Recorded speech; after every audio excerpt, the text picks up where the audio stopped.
This feels like I'm back watching an anime from 2015 but with 2024 graphics.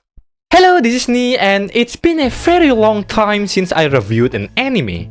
And I was just recently searching for an anime randomly at my anime list, and I found an anime that is quite catching my interest.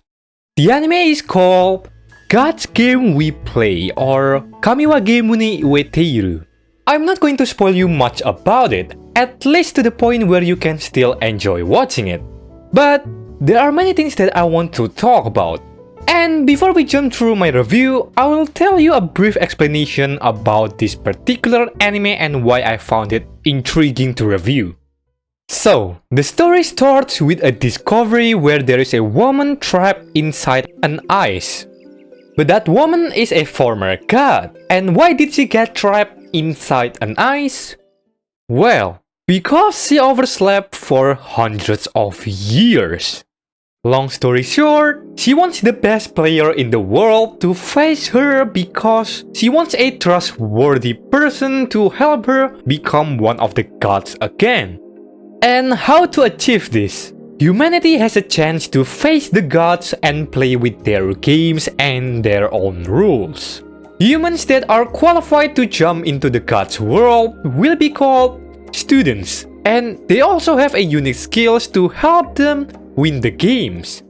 How did they get their powers? I don't fucking know, the anime didn't explain it detailed enough.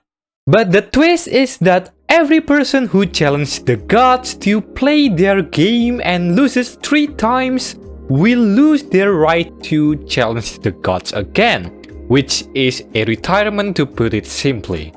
And because the game is so hard to beat, well, we are talking about the gods here. Only a very few people have been able to beat it. If someone managed to win 10 times, their wishes will be granted by the gods, and the player that won can wish basically anything to the gods.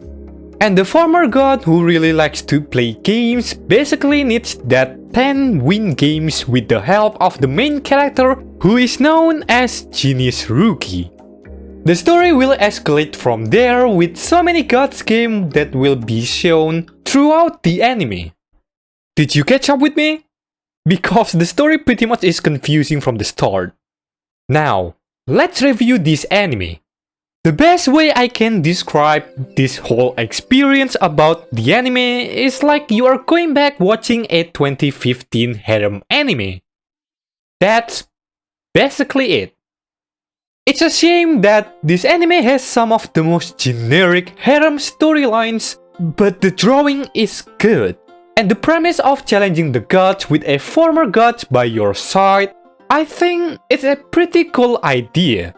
But in the first 2 episodes, you will most likely feel uncomfortable watching it because it feels like a slideshow.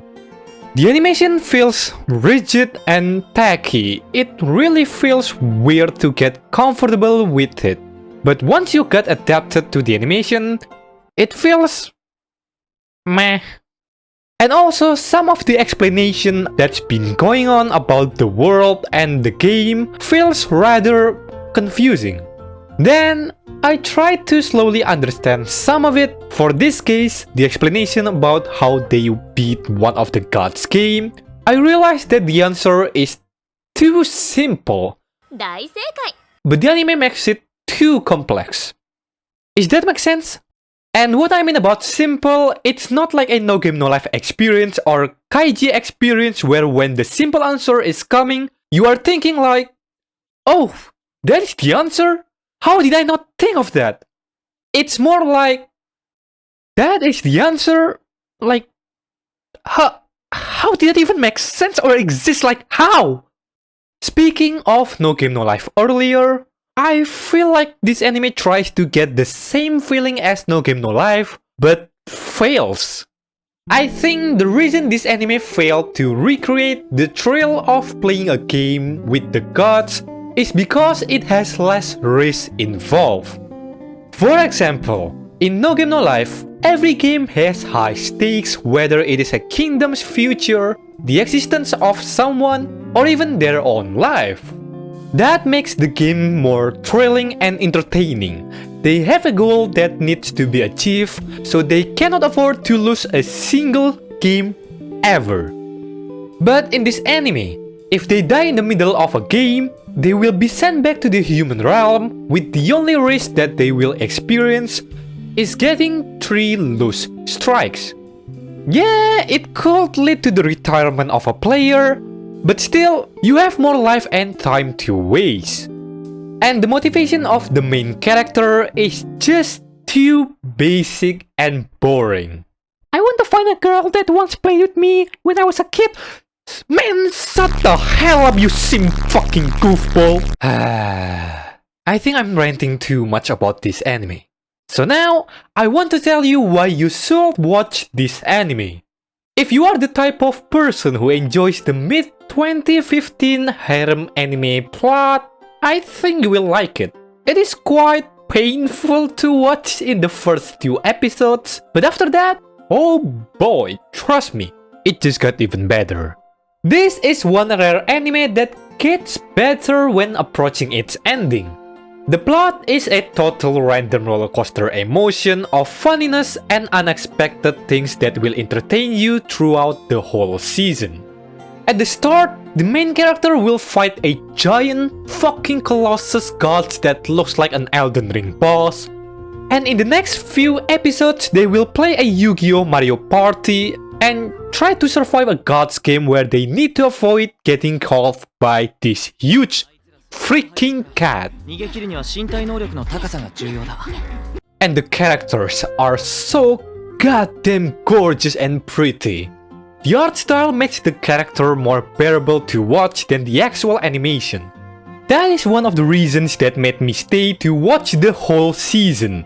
Another reason is the feeling of something nostalgic suddenly appeared. Have you ever watched Taimado Gakuen 35 or Myriad Colors Phantom World? I feel a more similar vibe with those anime and I don't know why. Maybe I was a generic anime enjoyer back then, and suddenly being reminded about that feeling makes me nostalgic, or maybe it's just a chunibu. Well, I think that is for my review of God's Game We Play. Let me know if you want me to review an anime for my future video, or maybe just comment about your thoughts about this anime. It's not everyone's cup of tea, but if you are one of the few people who enjoy my content, you can subscribe to my channel and look forward to my future videos. This is Nee, and I will see you soon. Bye!